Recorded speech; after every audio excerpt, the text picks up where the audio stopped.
Hey everyone, welcome to Ben's Experience. In this video, I will share with you how to fix this error of bad gateway or n8n is starting up. Please wait. That I encountered after trying to update n8n on Hostinger. So what I will do, I will go to backups and monitoring. By the way, I will not fix this error because in my case, I found that there is a issue with my database name or something like that. Let's see it here. Yes, I have this error. Look, I have a database connection error.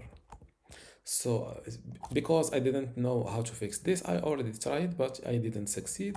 So what I will do to get back or to restore my old n8n, I will jump to the backups and monitoring, click on latest, or my bad, click on snapshots and backups.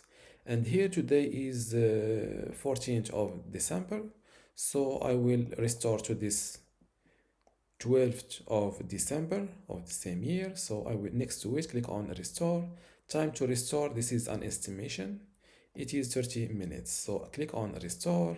This will restore your VPS to the backed up version from this date. It can't be undone.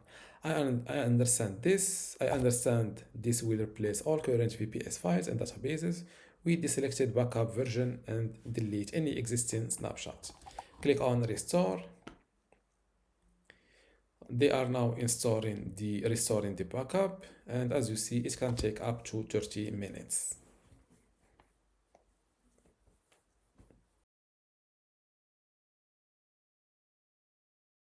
After no more than 5 minutes, I think the backup restore is completed.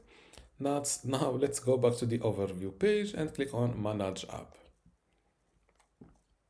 And just like that, I returned to my original n8n dashboard. So this is how to fix this error of n8n is starting up and also the bad gateway. So if you still have a question, leave it in the comments below and don't forget to give this video a like. Thank you.